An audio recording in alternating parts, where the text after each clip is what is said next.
Thank you very much, Hamad.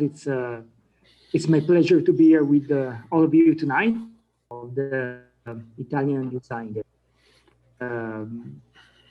Normally, it's an event which takes place in, we hope that by postponing it to November, we would be able to have it in physically in presence. Unfortunately, it's still not possible, so we're going to have a virtual session of the Italian Design Day. We can only hope that soon we will be able to meet, because of course meeting and sharing experience in person it's different, but we'll have to do what we can do. And especially I'm sorry because Massimo Architect Roj cannot be with us here in Jeddah and in Saudi Arabia. I was really looking forward to showing him the beauty of the kingdom, and Jeddah. We will have to take a rain check, Massimo, and I really want to thank Arch for the help in organizing this and for putting all of us together. Because I think that this occasion just a showcase of Italian excellence, but it's, you know, diplomacy is a bridge between people and cultures. So for me, it's really important that we can share ideas, we can share our projects and share beauty. I say beauty because the theme of the Italian Design Day for this year is drawing the future, development, innovation, sustainability, and beauty. And I think that in these days, we do need a lot of beauty to get by. We're all having a lot of troubles with our personal lives because of the pandemic, especially in Italy these days. As you know, in some parts of the country, there is a lockdown. Life is difficult. We do need a lot of inspiration by architects, people who are used to think about the way we live in our spaces. I do think that we need your help to find new ways of living in these modern days with the virus. I know, I'm sure that you have all been thinking and working about that. Actually, I am proud that we can all be together here tonight and Saudis, and that we can share this. Mr. Roj doesn't need an introduction. Himself is one of the leading architects in Italy and in Milan, founder of Project CMR. I've seen his work, and really I am humbled to introduce him, and I'm really proud to bring him to you. Thank also to Architect Alshehri, I hope that I'm pronouncing your name well, for being with us tonight. As I said, and as I said to whom I also thank you very much, it was very important for me to also a leading Saudi architect to share a project and a vision with us. So without further ado, because it's not me that you want to hear talking tonight, I leave the floor. But again, thank you so very much for being with us for this Italian Design Day 2020 in Jeddah. Thank you very much. Thank you, Mr. Stefano. And now with Architect Atef to start tonight's talk. Good evening, everyone, and thank you so much for Consul General Stefano Stocci and definitely Massimo and all the attendants for coming together tonight. I know also you are not here to listen to me, but in a minute, Massimo will take over. But before that, I would like to share with you a few of the highlights of his distinguished career. Massimo Roj is the founder, as you have heard, of the global CEO of Progetto CMR. It's a firm based in Milan. Massimo graduated from the well-known Politecnico di Milano in 1986 before he became a registered architect the year after, when he launched his career working for leading firms in Italy, both inside and outside of his own country, Italy, from North America to Asia. In 1994, Massimo founded Progetto CMR in Milan. And today it's one of the leading Italian integrated design firms in the fields of architecture, urban planning, space planning, and interior design. There are so many things to be listed about Massimo's achievements, but since 2011, Progetto CMR was ranked among the world's top 100 architecture firms.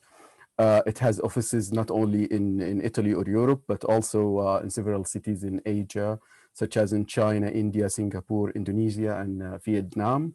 Massimo is also, the co-founder of the European Architects Network. That's, I suppose, is an NGO and the largest pan-European design network with a membership of about 800 professionals across Europe. One of Massimo's latest high-profile projects, which will, I think, win him a lot of friends and a lot of foes as well, is the master plan of the new San Siro Stadium in Milano. There are many awards and honors that Massimo received during the past 3 decades of his distinguished career. One of which, of course, is being nominated by the Italian Ministry of Foreign Affairs as the ambassador of Italian design since 2016. Massimo is also a visiting professor at Tianjin University and Beijing Jiaotong University, both in China, and also in his own home, not only country, but city of Milano, the Scuola Politecnica di Design. There are so many things to actually share with you about his career, but I will, I think, wrap up by recommending to you 2 of his latest publications. One is, I've seen a digital copy of it, which is the Rock-tecture, that is rock music and architecture together. I think this is probably, the passion of your life, Massimo. It came out this year, actually. It's 2020 publication, and it explores the connection between architecture and the rock music over the past 70 years. An exciting book, just flipping through it. There is another book that came out last year. It's called Inside Out Design, and it's a monograph that celebrates the 25th anniversary of Massimo's firm, Progetto CMR. And there you'll find a whole spectrum of all the projects that Massimo and his firm worked on over the past few years. Thank you so much, Massimo, for being with us tonight.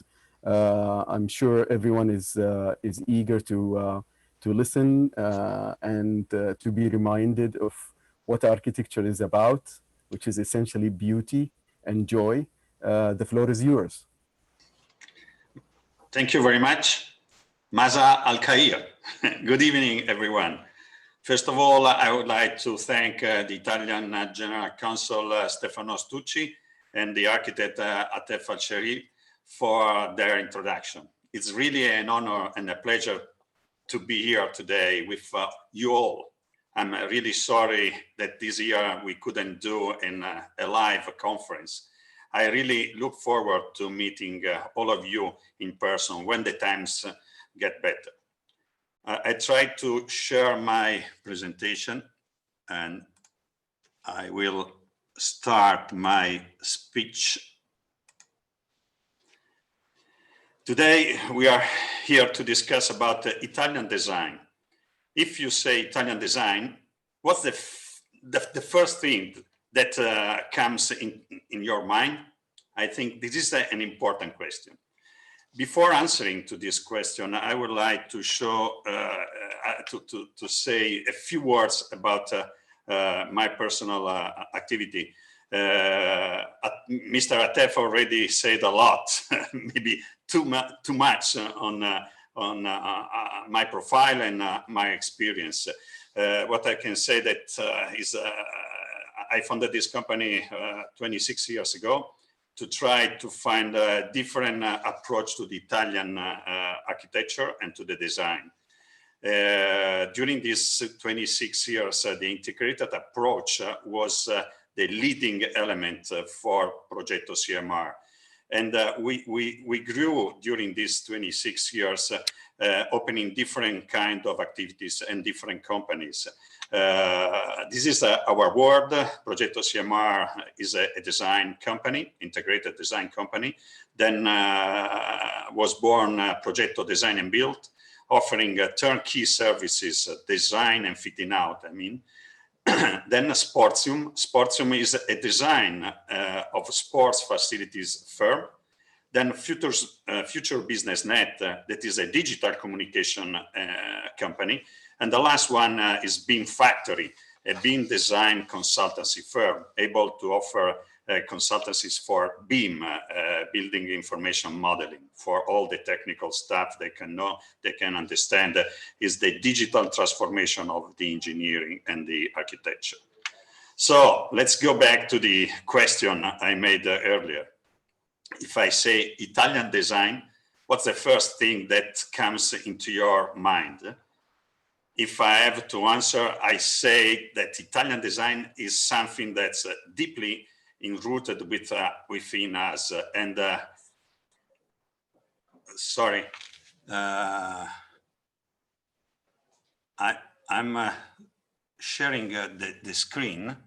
You can see it. Yes, Massimo, we can see the screen. Okay, I can see. So I will say that the question, answering on this question, Italian design is not only something that's deeply enrooted with us, it's a vision that is in our own since ancient times. If you search the internet for Italian design, the first image that will appear all show beautiful products set in amazing places. However, Italian design is not only a product and doesn't only refer to a place where the product is indeed designed and made. Italian design refers to the atmosphere, tangible and invisible, that surrounds us, like the Fontana di Trevi here. It's the artistic pieces we can find all along the street in Italian cities. It's the architecture and the culture that we can see and breathe, like San Marco Square in Venice. Italian design is a special way of doing, seeing, conceiving things that is deeply inspired by our past and our tradition. This way of approaching the world around us is like our DNA. Since we were born, we are used to see beyond this reality that surrounds us and to find in it something extraordinary, something beautiful, something unique, just like the painter Giuseppe Arcimboldo, who used the vegetables in his painting to show the seasons. Therefore, Italian design is not only the physical product. We see it's a whole world behind it. It's its ability to merge beauty and innovation, as the Taccia lamp designed by Achille Castiglioni, for example. It's a balance and perfect mix of attention to details and expected intuition, like the Olivetti store in Venice, designed by Carlo Scarpa, with the first example of calculators. So this was an interaction of our company, and this was the first question. Italian design part of our history since our origin, and was the question that I made. If I say Italian design, what's the first thing that comes into your mind? And my answer was, if you go on internet and research Italian design, the first image that will appear show some products. However, Italian design is not only a product and doesn't only refer to the place, but is something different. It refers to the atmosphere, tangible and invisible, that surround us, like this important monument, Fontana di Trevi. It is the artistic piece that we can find all around Italian cities, or the architecture and the culture that we can see here in Venice, the famous San Marco Square. Or what I said, Italian design is a special way of doing, of seeing, conceiving things that is really deeply inspired by our past and our tradition. This way of approaching the world around us is really in our DNA, I can say. And since we were born, we are used to see beyond as reality, something really different and something beautiful, something unique. Just like the painter Giuseppe Arcimboldo, I mentioned before, who used vegetables to his painting and to show the seasons. Or the Italian design is not only a physical product that we can see, it's the word behind it. It's the ability of the art and craft maker to merge beauty and innovation, as for the lamp designed by Achille Castiglioni, the Taccia lamp. It's the right balance and the perfect mix with the attention to details and expectation, like in the Olivetti store in Venice that Carlos Scarpa created, with the first example of calculators in the world. So thanks to this approach, Italian artists and designers were able to offer solutions to the needs of their times, but also to envision and anticipate the future. Here you can see an example of the first vertical city in the world, San Gimignano. San Gimignano in Tuscany, a small traditional village that is dominated by ancient towers. These towers were built in the Middle Age. Can you imagine? As a show of the power of the richest family at that time, there were more than 70 towers in such a small area. Now San Gimignano counts 14 towers, but its peculiar atmosphere and its capacity to view ahead of the times is still very fascinating. As I think you all know, we like to compare Italy an open-air museum where people is constantly surrounded by artworks which inspire us and make us transfer this beauty into everything we do, creating unexpected and visionary ways of living the world, as the master Leonardo da Vinci did during his entire career, having designed objects that we are still using today. The amusement that this encyclopedia of arts evokes transforms us into active seekers of beauty and innovation at any scale, even using simple objects from everyday life, as we will see in the next slides. So let's put some of these ideas into practice, and let's see together how Progetto CMR team has managed to take inspiration from this vision and to give them a vivid shape. We start from a micro scale of the object, then we will move to buildings and then to cities. Or to put it as a famous Italian architect, Ernesto Nathan Rogers, said in 1952, we will move from the spoon to the town in an ideal journey throughout some of our works in Italy and abroad. Starting from products, can a very common object such as an egg box become a piece of design? Yes, indeed. We suggested the famous Italian company Artemide to design a lamp that could be both a lighting device and a sound absorbing system. Think about the shape. We had the idea of using the paperboard containers of eggs, which were usually used to cover the walls of music recording room, or even in my room when I was young and I used to listen to rock music at an equal high volume.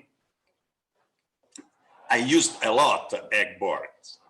This shape serves the sound absorbing function perfectly, so it was indeed a winning choice. And this is how the egg-board is born. It is a lighting system that has also high sound absorbing quality, making it a perfect solution to a variety of settings where sound reduction is fundamental. But is also a green product. Each egg-board is made of 30 PET recycled bottles and can be fully disassembled, resulting in an innovative and highly sustainable product at the same time. The result is an innovative product that combines aesthetics, functionality, and efficiency, meeting the needs of both visual and acoustic requirements. Moving to the next object, we worked together with the well-known Poltrona Frau company to design a seating system for a very special environment, the waiting areas for airports and stations. For this chair system, we looked around and we said, why not interpreting a new wave of sitting, of relaxing, of waiting, starting from the very iconic elements, which is the bench. The bench is a very common element in our towns. You can find it very well and everywhere, from squares to park to station to public spaces. So we started from this iconic design to enrich it and transform it into a modern and solid shape, perfectly fitting the context. Fly Air system combines comfort and functionality with a clear emphasis on style, able to meet the different needs of travelers. With the solution, we managed to meet Poltrona Frau aim to create a waiting lounges seating with the highest standards of comfort, using the finest quality materials and the craftsmanship. So until now, we saw how products inspired other products. But in my mind, we have to remember that is an important tool. So the lounges, or the latest, the lounges, let me say, are, or maybe where, we are traveling less, the places where travelers spend most of their time waiting for flights or trains. So why not creating a system that could offer them comfort and technology without compromises? So we said before that we keep learning from our tradition and our past, with the aim not to copy them, but instead to reinterpret their values with a new approach. This was the case when we were asked to design a collection of tables for offices and for residential spaces for an Italian furniture supplier. So let's take a look together on this painting. This is called Girolamo in his studio by the famous painter Antonello da Messina. This can be considered the first representation of modern office. Girolamo is focused on his activity, seated in an environment that has all the elements of an office: chair, shelves, and table. The table is the heart of this old-fashioned office. It has a very solid and heavy shape, which will become typical of later work tables. The idea of work tables indeed inspired the two beautiful products you see here, the Frate by Enzo Mari and the Reale by Carlo Mollino, two very famous Italian designers and architects. They actually gave a newer, more functional and more minimal shape to this concept. Frate uses a very linear and simple line, further underlined by the transparent glass on the top. The Reale stands out for the intricate play of the legs of the table that together give shape to the dynamic nest.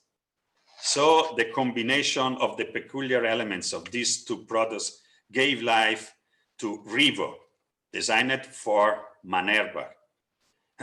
Rivo is a collection of products having a great formal impact, in which the richness of the tops and the great value of finishing highlight the executive nature of the product, the attention to the quality of details. So we say that until now we talk about product, but the products are not only the first inspiration. And in my mind, sometimes also architecture can inspire us. In the latest project that I will show you, we designed for Citerio, that is a Molteni Group company. They asked us to design a new modular space where people could go to make calls without any disturb. For this new product, we interpreted a traditional element of Italian cities, the porches, where people walk around, talking, chatting, making calls. This is how phone calls is born, a micro-architecture thought to be inserted inside larger architectures, conceived as a tunnel where the people can walk back and forth while talking on the phone and being isolated at the same time. Now I will show you a very short movie that can show you how it works.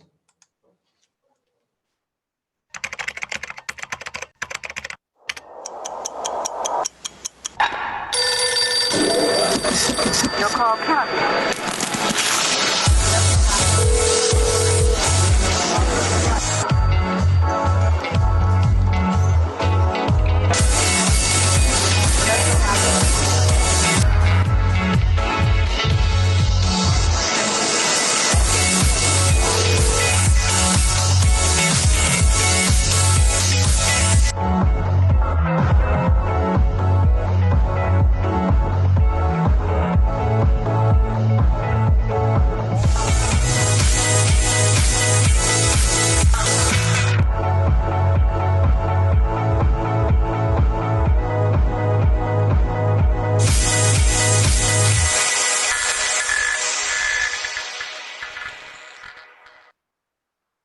So talking about phone calls, this was for people that moving, but I think we can divide people in two main categories. Those who have to move while talking and those who prefer staying still, relaxed and calm.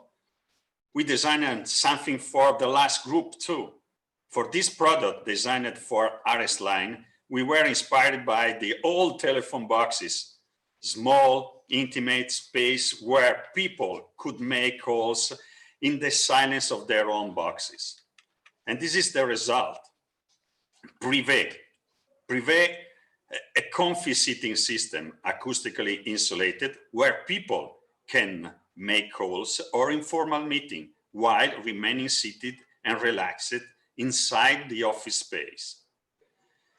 But we saw how it's possible to turn everyday elements into new ideas, offering an ever-changing solution to always different issues and situations. Moving to the architecture scale, this is the key point. It is important to learn from what surrounds us from the past, while giving this idea a new life and meaning in connection to the current context. We like to say, learning from the past to design the future. Beauty is not enough. it has to be connected with the specific context in a functional way, always keeping the human being in the center. And here you can see the famous Vitruvian Man. Inside the spaces are nominated by colors, green elements, and abundant. I would like to quote another important Italian famous architect, Bruno Zevi. Bruno Zevi always said that painting acts in 2 dimensions, although it may suggest 3 or 4. And here you can see the incredible painting, The Venus by Botticelli. Then he said that the sculpture acts in 3 dimensions, but the man remains at the outside, separated. Look at this fantastic work by Antonio Canova. Then architecture. Architecture is one of the most important art form, and is like a large sculpture carved into which man penetrates and walks. Here you can see the majestic Italian cultural building in Rome. So architecture is not only an artistic expression of our minds, but it is a community-oriented form of art in constant dialogue with the context. Look at the sinuous shapes of St. Peter's Square in Rome.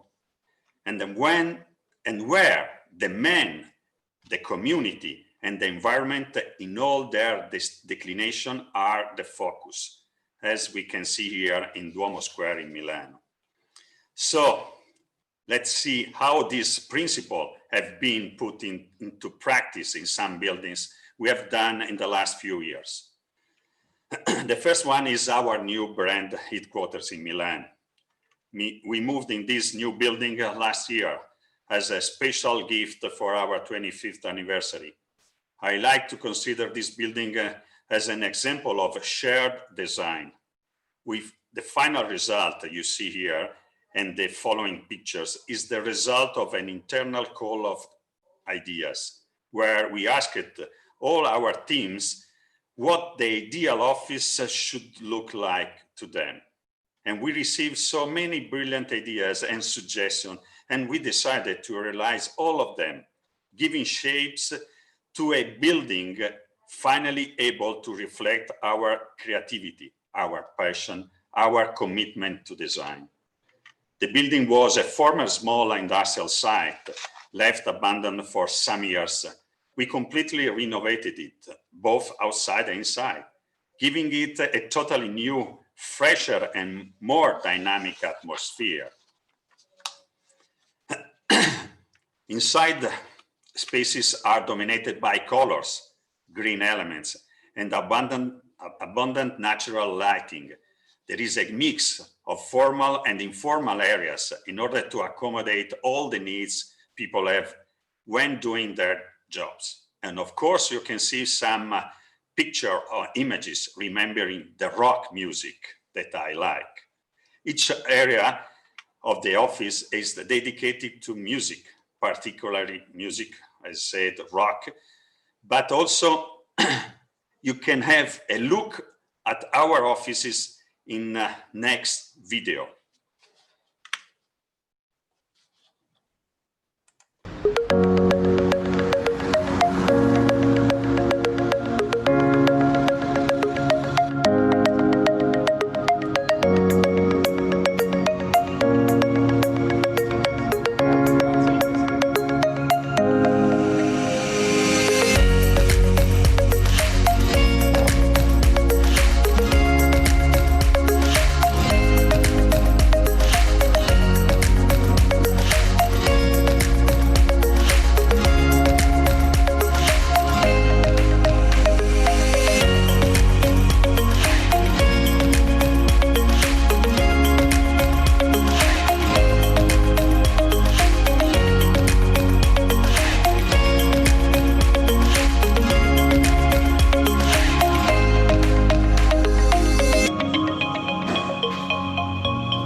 So this was a video I did by myself, so it's not so professional, but only to show you how is it today, our new headquarters. So coming back to the main issue, I want to say that cities itself can be a wonderful and amazing source of inspiration. Let's take Milan as an example. Before the sparkling skyscrapers and new building of the new CBD area that are just growing, Milano was already home of some of the most iconic architecture movements in the past century. One of these certainly is rationalism, with architecture masters as Terragni, Bottoni, Castiglioni, Gio Ponti, and Cacciadominioni. And also Cacciadominioni architecture, with its play of shapes and void in the facade, was our inspiration for a new building we designed not in Milan, not in Italy, but in Taipei, in Taiwan. The project is called Palazzo Milano, as a residential building realized for Every Nature company. The client asked us specifically for a project inspired to Milanese lifestyle that they love, and while focusing the attention on the environment and on the people who will live there. So a combination of the two cultures, Italian and Taiwanese. We imagined the building like a tree, the roots with some shops and other community activities on the first floor. And there are the connection with the ground and with the city. The trunk with the apartments represents its structure. And then at the end, the crown with the roof gardens in the direct connection with the air, sun, and rain. The building elegantly mixed different types of windows, so create a feeling of openness and facade that is able to breathe and to allow all its residents to experience as much as possible the surrounding nature while remaining in the comfort of the city. The cladding consisting of natural stone is yet another reminder of the Italian design style. The combination of different shades of stone creates a pleasing contrast. Not forgetting, of course, that the building is an example of green architecture that produces energy only throughout natural resources. Coming back to Milan, being born and raised in this city, and being a great fan of a rationalism movement, my city has certainly inspired many of our projects. Here we go back to Milan and we see how buildings are indeed alive creatures that change and evolve following the life that flows inside them. Here you can see a very famous building, Cabrutta, designed by the master Giovanni Muzio. For the next building I'm going to show you shortly, we focus on the facade. It had to be let me say, a dynamic skin, like a fracture with the local element, but which we'll see and will represent the key symbol of the project. The image here represents the skyscraper, the first skyscraper in Milan, designed by Gio Ponti, and was one of the suggestions that we had. The effect we saw was precisely that of an absence of repetition and monotony, as we can see from this building, also designed by Gio Ponti. Using a mix of fine and traditional materials to create an even more impactful and strong final image. All these elements contributed to the image of Design, is the name of this place, an innovative office complex in Milan, located very close to our new headquarters. The complex consists of 3 buildings linked by the same facade system, and connected by a glass illuminated fracture that runs throughout them. And this is the design of the project. The project gives new life to an abandoned industrial site, connecting two parts of Milan and returning to the city a new cutting-edge architecture, open again to its community, thanks to the large square, the park, that are accessible to everybody. And of course, environmental and social sustainability are therefore the two focal points of the intervention, designed to achieve the highest certification that is possible. And now, the final step, from building to city. At the city scale, it's still fundamental to put the human being at the center of the design, taking care of the needs and dreams the users will have, while taking into consideration the impact on the environment, the community, the society. To put in few words, we have to take a wider perspective of sustainable approach that includes environmental, social, cultural, economical aspects in order to create a fully livable city where to promote the highest possible quality of life. So let's start with Slow River Bay Master Plan. Located on the border between northern China and northern Korea, we are in an area of unspoiled nature within the UNESCO reserve. The project stems from our clients' initially request to build buildings, 3 hotel towers on the river island. But considering the beauty of the surrounding context, we decided to offer something different to our clients. So the local context plays a key role in the whole project. Every detail of the design solution is aiming to enhancing the further beautifying the landscape of the island. That's why we have proposed an alternative form of hotel, the widespread hotel. Hotel facilities where the rooms are distributed in the different small buildings, all close to each other, thus minimizing the impact of environment and creating a real village. We absolutely followed the philosophy of Città Slow. Città Slow is a movement born in Italy during the 90s, referring to a new, more sustainable way of enjoying the place, enhancing its tradition, uses, and culture. The mix of sustainable solution and the slow village concept, together with advanced technology solution, makes Slow River Bay Master Plan the very first example of slow, smart, eco village in the world. Let's see where the concept comes from.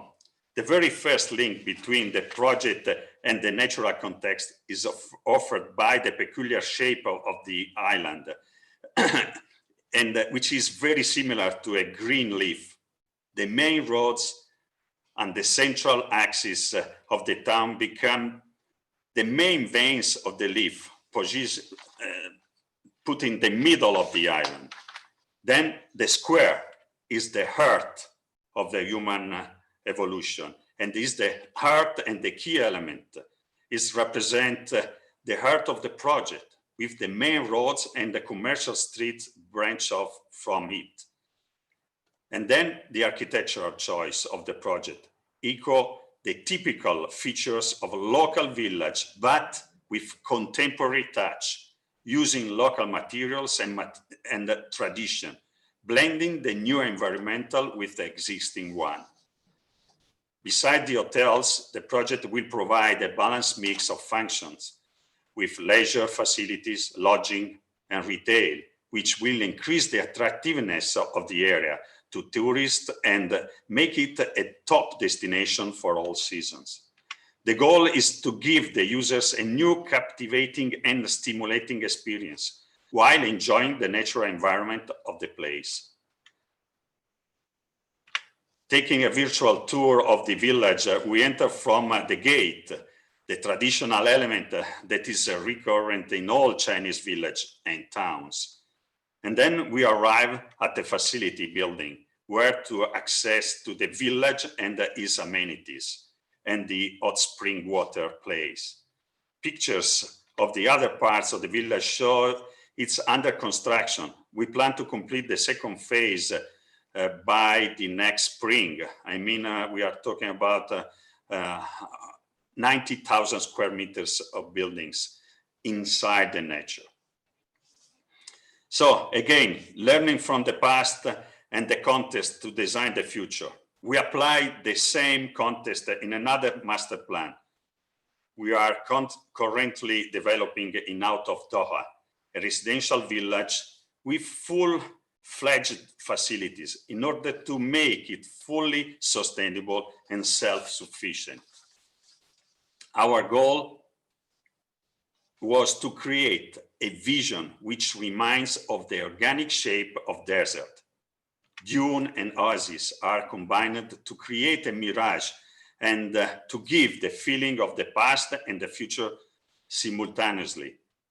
In this context, landscape vision and natural elements are formed by the strength of the wind and tidal stream, creating a sensation of motion and fluidity. We were fascinated by the natural materiality of the past architecture, its use of traditional yet innovative technologies, and we started from these ideas to create the shape and the vision of a real mirage which can be lived in. We gave form to an environment shaped by nature, minimizing the impact of the architecture on it. The master plan is structured according to the idea of Borgo, the small village. Every part is connected throughout pedestrian ways with insertion of landmarks, building, sport areas, public squares, where people can gather together and socialize. The houses and the villas, again, reinterpreted traditional elements, but in a contemporary vision. We have traditional Arabic houses with their poor forms, walls, and well-protected the private spaces, small windows to keep the interior environment fresh and warmer in the warmer season. The vernacular style with more natural and smooth forms. It follows the traditional simple geometric shapes, but with soft corners that recalls the curves of the dunes and the movement of the air. There are some ornaments and to emphasize important components of the facade, like the main entrance, the windows, and the private balconies. And then the contemporary style 6, inspiration from the roots, but aims for a more international look. You can find larger openings covered with ornamented shading elements, as well as a combination of more finished material like stone and wood. A project where tradition of the past, the rich culture of the present, and the innovation of the future are in the dialogue between each other, giving shape to a new fully sustainable design. And now we move to the final project and we go back to Milan, where we are currently running for a very important requalification project that Atif mentioned before, the new San Siro Stadium. You know, stadia in Italy have a quite peculiar story. Their ancestors are Roman arenas, like the Colosseum and the Verona Arena, where people used to go to watch games and spend time together. These buildings were usually on the outskirts of the cities and the standalone district where people specifically go for entertainment. When cities began to expand, stadia and arena were incorporated. However, they have always remained separated from the rest, lying in districts that had nothing to offer beside the stadium itself. You can have a feeling of this involution looking at the picture of San Siro Stadium Here, it was just built in the 20s, outside the city center of Milan. And here is how it looks today. Of course, it's a place we all know and that all football fans have in their hearts because of the memories of the glorious matches and events. However, it's still a known place from an urbanistic perspective. This building has almost nothing around it. It comes to life when an event is held inside. Otherwise, it stays off during normal days. San Siro district is a kind of fracture in the urban fabric of Milan, yet it offers a tremendous opportunity of sustainable regeneration and rebirth. Our idea is based on the concept of polycentric city, where each district is a small village, self-sufficient and well connected to each other.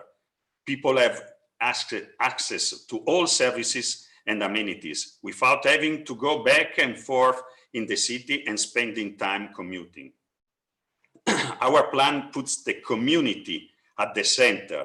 It's a sustainable view of regeneration, where sports, entertainment shape a completely new way of living the district. Is it not only sports? The plan includes a huge park, the largest hanging park in Europe, 22 hectares, a sports district open to everyone, shops, offices, restaurants, hotels, hospitals, museums, in a green and livable environment. It is a district that is alive 24 hours per 7 days, all year around, a new destination where the community can come together. Focusing on the stadium, since it will be managed by the two teams, Inter and Milan, our idea was to symbolize the union between the two historical rivals, a place where opponent fans come together to enjoy a wonderful show. To this purpose, the ring seems the perfect image in our culture. And so we gave a plastic form to the two rings that join together on the real powerful image. And that's why our project nickname is Milan Rings, Anelli di Milano, a place for everyone. But the facade is one of the most significant elements. It is a tribute to the strength of every football club, their fans. Fans can actually be part of the facade throughout their picture as an immortal sign of their love for this place. Faces of the fans can be imprinted on 1 square meter steel plates, suspended on light steel cables that move with breeze and wind, and they are the life of the stadium, even when there are no fans inside, keeping the facility alive. But now you can see it better in the following video.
So before concluding my speech, I would like to say that design is indeed a collection of arts, but it is a form of art that has and must have a close and privileged relationship with the context, the society, and the human being.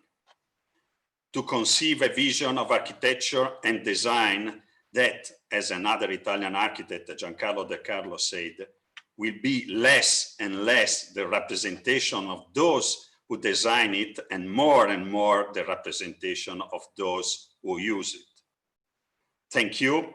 Remembering what Atef said, this is a picture of my last publication, Architecture, that have been influencing each other, the form of art, architecture, and the music. Thank you very much. Thank you very much, Massimo, for this journey that you took us, on, and it's an exciting one. I think everyone now in the room wants to know which team do you support, AC Milan or Inter Milan, or is it confidential? No, I'm Inter Milan. I'm a supporter of Inter Milan. Maybe you can see better something behind me. Is the page when we became champion of the world in 2010. It's the first page of the newspaper. Congratulations. I have a question about your master plan for San Siro. It wasn't clear, but maybe I know this just because I read about it. If you destroyed or demolished the old stadium. And I'm very sad about that, but how do people in Milan, fans, feel about this, like the original San Siro? This is still something undergoing. There are a group of fans that are to keep the existing building, and another group that are asking for a new one. But we have to remember that after 100 years, maybe we have to change. Remember, maybe the most famous stadium in the world was Wembley Stadium. And after 100 years, also they decided to demolish and to build up a new one. And after only 8 years, 10 years, I don't remember exactly, when they finished the building, nobody remember about the old one. My son is only 16, the youngest one. He saw the movie on the Queens, and the last part of the movie was the concert in Wembley Stadium. And he said, "Daddy, it's not the Wembley Stadium, that one. It was the Wembley Stadium." So in my mind, of course, I'm very close to the existing one because the memory, because my great experience I had there. But you have to consider the evolution, and the stadium is not anymore able to support some kind of football matches. There is no any facility, no services, and no any amenities inside. And the number of fans sometimes is too high, and to support, and it's too old in one word. This brings me actually to a question I wanted to ask you throughout the presentation, but I didn't want to cut your flow because there is a lot of stress in your talk on beauty. San Siro, using it as an example, is not only beautiful, it's iconic. If you come back to Saudi Arabia, I'll show you neighborhood stadia or like football fields that I've seen with my own eyes, with the title San Siro on them in Jeddah and sometimes in Riyadh. Just like young people doing this, so it's becoming an iconic symbol, definitely. There is you cannot imagine Milan without San Siro. They are we can imagine Milan with another San Siro. We can keep part of the old one, but we can build up a new one. You can, of course, but like, how long will it take? You know, another 100 years to acquire, you know, the status of a symbol or an icon. The question I have is this beauty of San Siro. How do you? And clearly there are functional issues with it. You know, it's almost unusable, as you put it. How do you balance beauty with functionality? Is beautiful only enough, or I know these are probably already polemic questions, but how do you balance in architecture or design beauty and functionality? The right balance is a right mix, of course. In my background, I said before, I'm very close to the rationalism movement. So first of all the building must be rational and functional and flexible. So the function is important, but function can change during the time. So you have to consider a building that can change function during his life. Italy, I said before, is like an open air museum. So we have building having 1,000 years. You saw the Colosseum done almost 2,000 years ago and still there. We are bridges, we are monuments, and many of these buildings resisting for centuries. But in my mind, we have to preserve beauty. We have to preserve ancient building. We have to demolish old building. I mean, the function and the functionality is really important. If we have to keep all the buildings that we built in the last century, maybe we have to erode more green space, and we cannot do that. We have to work on brownfields, not using any more green fields. And we have to keep under control this sprawl, urban sprawl. We have to revisit urban regeneration is the most important topic in this moment all over the world, especially in the old continent like Europe, where we have so many buildings done in the century, and where we didn't use to demolish most of them. Now we have to demolish and to build new building, increasing maybe height, increasing for sure quality, increasing the livable space, and giving back open space to the people that has to live inside the cities. They have to take back their own spaces in the city. Absolutely. People are interested on all your, I would say, interesting ideas. So there is a question here also about from the audience, from Rima Faris. She's asking, what's your favorite rock band first? And if you can tell us in a few words about the relationship that you made between this music type and architecture, please.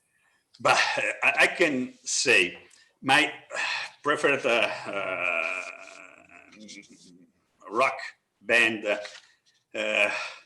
it's really hard to answer, but I think in it's okay if it is one of from the oldies, no problem. Yeah, but maybe Led Zeppelin. Led Zeppelin in the 80s. I was born in the 60s, so when I was a teenager, Led Zeppelin were the most important groups at that time, and maybe they did the most famous rock song that is also the song that I joined with our most important project, Garibaldi Tower. And so maybe this is the group that I prefer. But if you call my office number, you can hear on the phone the waiting music is made by Guns N' Roses, and is knocking on heaven's door. This is a joke. If you want a great project, you have to knock on heaven's door to receive it. And the relationship is quite interesting because in the book you can download or you can buy on internet, you can find some important buildings that are the link point between different rock bands, like Battery Power Station in London. It is the main picture in the Pink Floyd record called Animals, but the same building is inside other records like Beatles, like The Who, they played inside, or Green Days in the recent. This building represents an important iconic building for the designer, the architect, that, let me say, had the inspiration from Adolf Loos. The building designed by Loos in the 20s was the inspiration of this building. So there are so many relationships, and it's quite fascinating. So, traveling a lot around the world, I had the chance to read some books, to listen to the music, and then I put all together, and shaking the books was born. So are you saying that it's the visual relationship between music and certain bands and certain types of rock music, or certain kinds of music? Yes, in some part is that, but also, you know, there are some songs that tell about the cities. Again, Guns N' Roses has a song is I forgot, not Beautiful City, but they talk about Ideal City, and or the U2 also. They tell about the situation inside the city. So the urban fabric, let me say, that is one of the most important elements in our life. So quite often in the music, you can say what you feel living in a place. I'd like to remind our attendants that they could ask questions either by chat. If they want to speak on the mic, that's fine too. Throughout your presentation, there is always this tension or dialogue between tradition and modernity.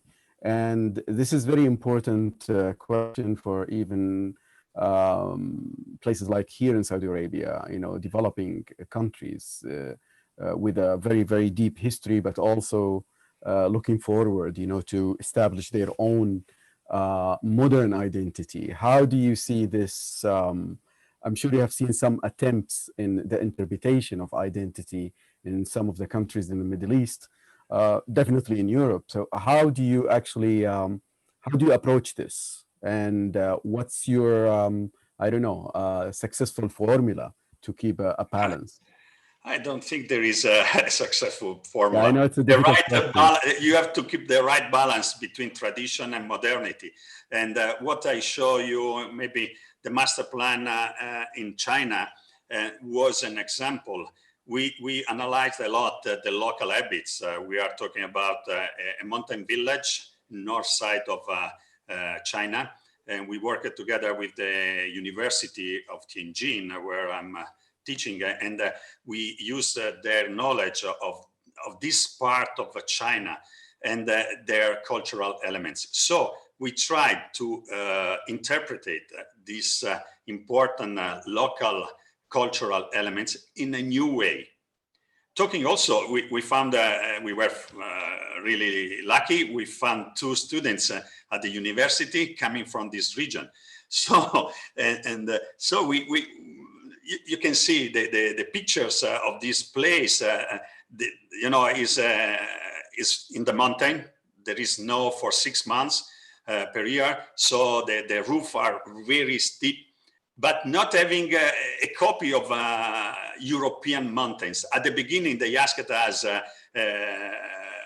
traditional Italian Alps buildings. And they said, no, it's impossible to copy an Italian building in China. So we found around some elements, but usually in Asia, they used most wood than stone and bricks. So this is the reason why in Europe, in Italy especially, we have a lot of heritage, because Romans 2000 years ago, they made their own buildings using stones, using bricks.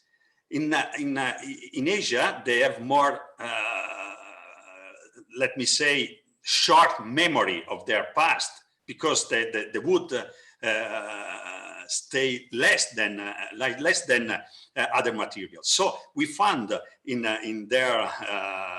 some books some of their typical buildings, and then we tried to reinterpret it using stone, local stones, using wood, but having, of course, a concrete structure. So from outside, they seems really local architecture, but having new shapes, contemporary shapes. So this is the balance in my mind.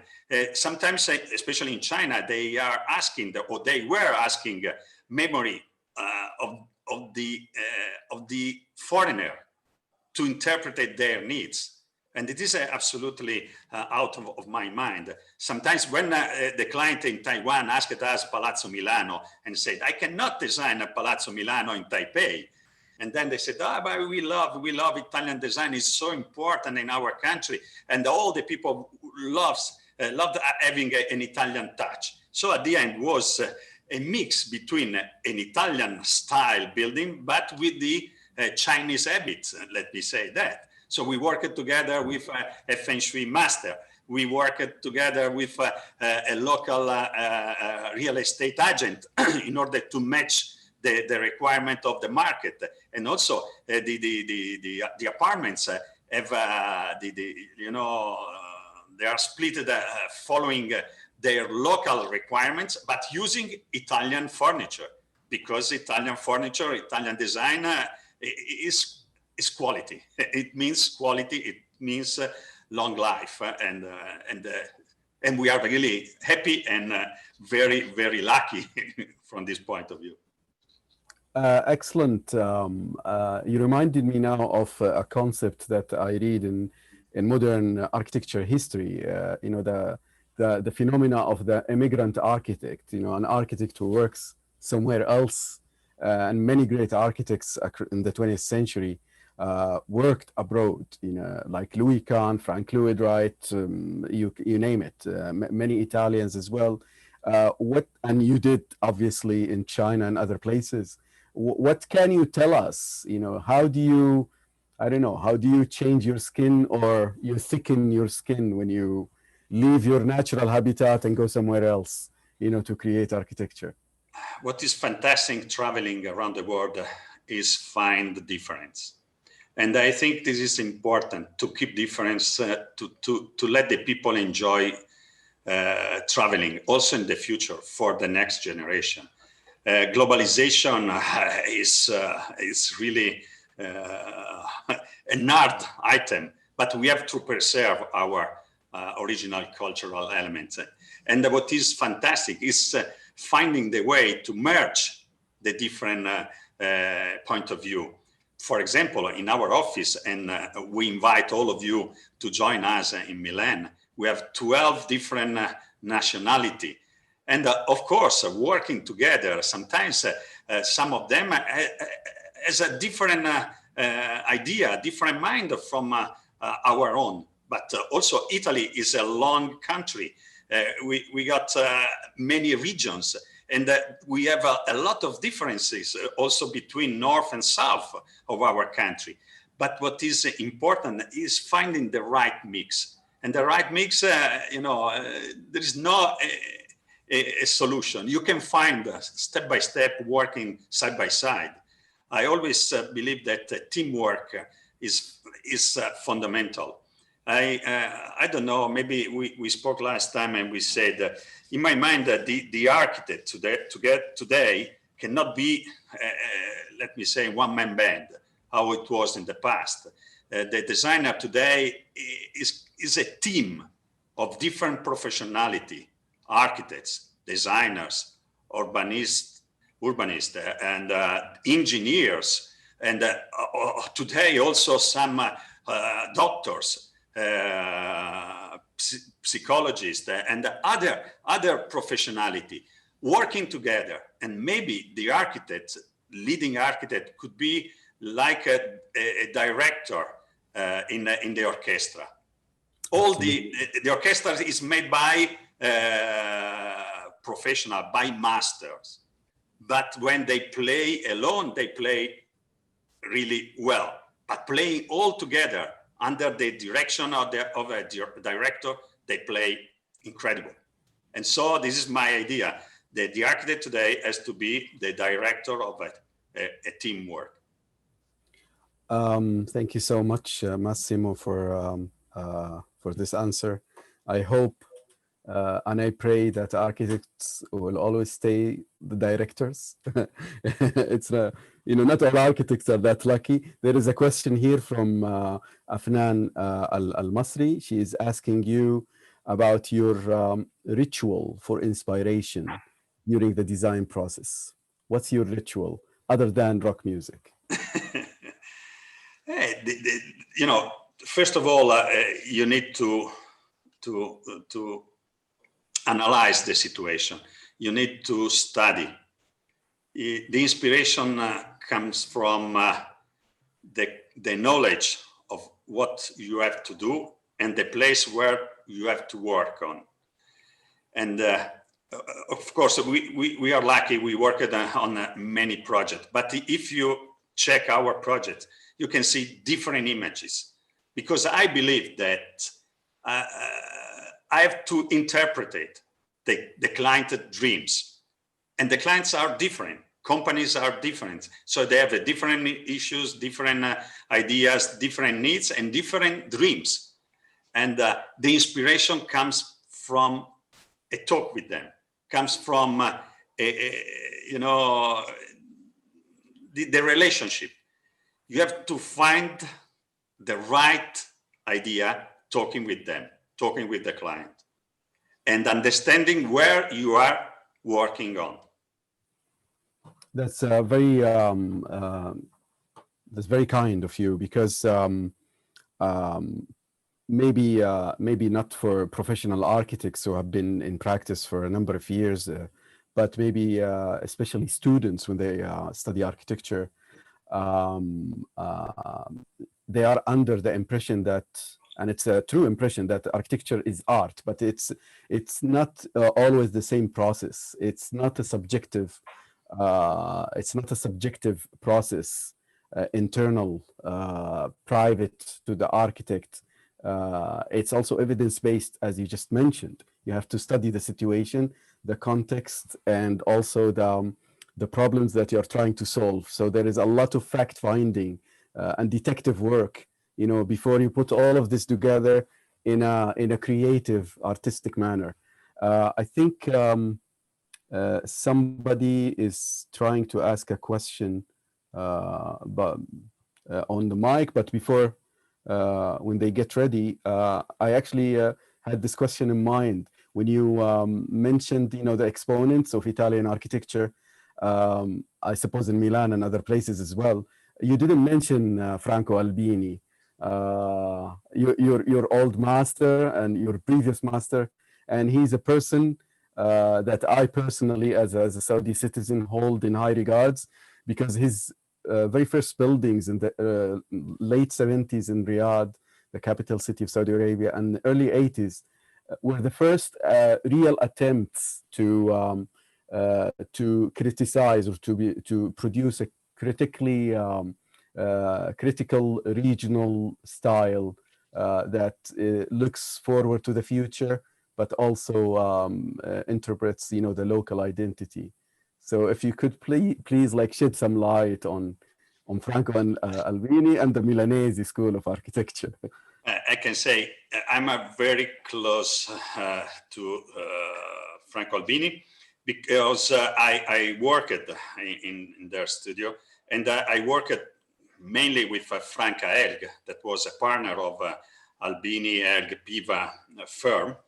And I was his assistant for 3 years after my graduation. And I can come back also remembering what she usually used to say.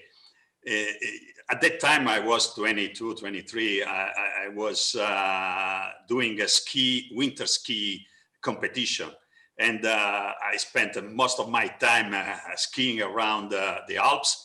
And when I used to arrive to the lessons, I was tanned, having the sunglasses sign on. And she always said, Franca Elg, that if because I was really a designer, I used to design every time, not taking notes, but doing sketches.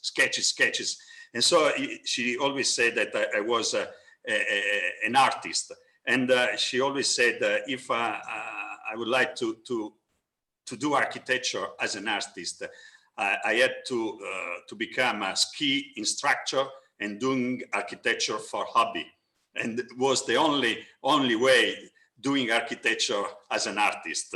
And but I didn't follow her instruction. And so, but now I can say that there are maybe two main group of architects. The architects, they design for themselves.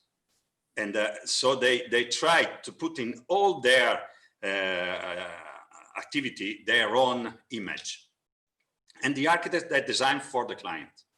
So at the end, maybe I turn on the other side. I'm designing for the client. During a speech I had a few years ago, it was 2 weeks before she passed away, in Shanghai, I was speaking with Zadid in events. And at that time I said, I show 5, 6, I don't remember, projects that we were running up in China, and I explained that all these projects were different. And she said, after my speech, she showed 52, 53 projects. And she said, these projects are mine projects. So all of them are really similar because are my idea. So this is the vision.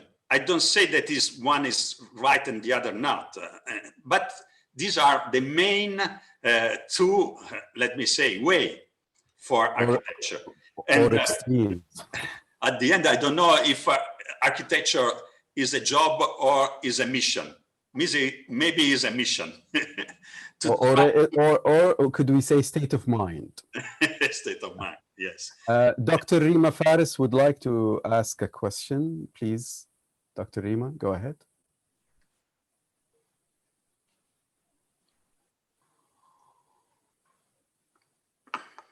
Rima?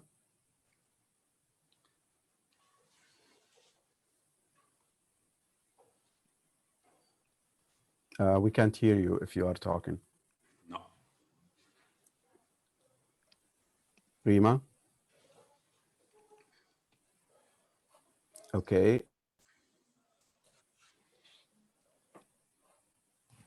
Maybe until Rima gets hold of her mic, I will actually ask you a question that you came across during your presentation.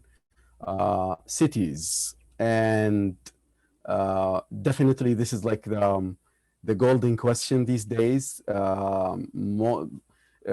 Like the world population is, as we speak, there is more population that lives in big cities and metropoles than probably many centuries ago. This is we reached a point where most of the human population on this planet is living in big cities and migrating, you know, from the rural and towns and villages, and increasing definitely congestion in big cities and urban sprawl as well everywhere. Most large cities in the world now are becoming the cities of infinite space. So even losing the meaning of what a city as a habitat is, you know, that's expanding everywhere. What's your take on this, especially towards the future. Is there a way to get out of this alive and safe? Yeah, I can say, remembering maybe the 50s of the last century. At that time, there was an architect, Monsieur Le Corbusier, that said that he started thinking the city as a different function spread around: residential, offices, and the retail area. So the functional city. That was the opposite of what we had in our history, what we had in Europe and in the main countries around, where the human being started from the fire camp, where the soldier, the hunters used to stop. Then the fire camp became a square. The square became a village, town city, mega city, and now global city. But my suggestion is we have to come back on this, on the origin, remembering the past. What was the past? Different squares. That means different quarters, different villages, self-sufficient, but well-connected each other. So the idea of the new city is a multifunctional city done by small self-sufficient district, well-connected each other. I can give you an example. One of the biggest cities in the world was maybe it is the fastest growth in the last century is Shenzhen in China. In the latest 70, they were 20,000 inhabitants. Now there are 20 million in only 50 years, 60 years. The surface of this city is around 12,000 square kilometers. That is the same surface of Lombardy region in Italy.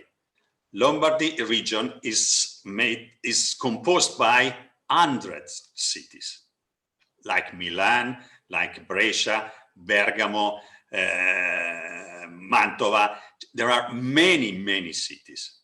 All of them, let me say, quite self-sufficient and well-connected each other. So you can imagine living in Shenzhen, that is one of the best and the more livable city in China, but is a really huge urban sprawl. And the number of people living there are the same that are living in Lombardy region. But Lombardy region is, is a mix of villages, towns, and cities inside the countryside, having all our needs close by. So in my mind, we have to rethink our cities. And also during this pandemic situation, we understood that we have to move walking. It's impossible taking the car, going to the supermarket 20 kilometers far away to take or to buy the milk for the baby. No, you have to go down, you have to walk for 5 minutes and you can find the milk shop. This was in the past, and this is what we need today. So we have to come back. Always, we have to learn from our past, and we have to come back in this direction. Maybe what Mr. Le Corbusier said many years ago was, something to force the people to think. But this was possible in a region like USA. United States of America has a very short history in their background, maybe only 3 centuries or 2.5. And in another situation where the history is 1,000 years long, you cannot erase your history, and you cannot erase your cultural habits. And so this is my personal suggestion, and this is what we are doing in our project. What I showed today was only a summary of some of the project undergoing actually, but is the key factor.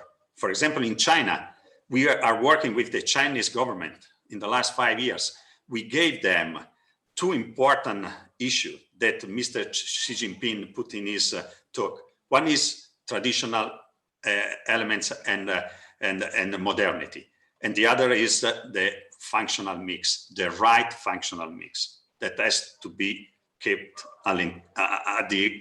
inside the cities. Thank you so much for your answer, and I think at this moment we almost reached to the end of our session tonight. If there are any final words of wisdom from you, sir, before we wrap up. I would like to thank all of you for this opportunity. I'm really sorry not to be there. I've been once in Saudi Arabia, in Jeddah, was the last December, almost 1 year ago, and was my last trip around the world. I was in Jeddah the 20th of December, and I came back to Milan 23rd. And I hope to come back for a longer time to discover more your country, your traditional and cultural historical elements, to be able once to start working in your country.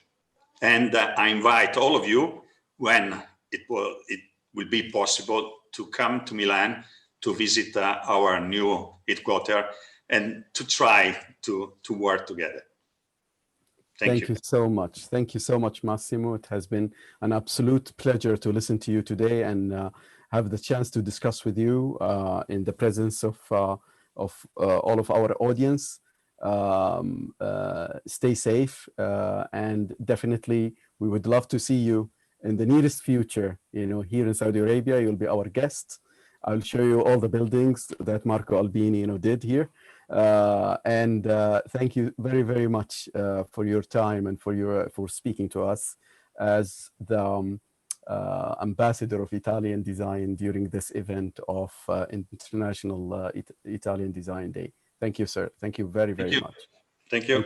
And thank you all for attending, to all our audience and to the ArchiNet platform as well. Thank you. And have a good evening, all of you.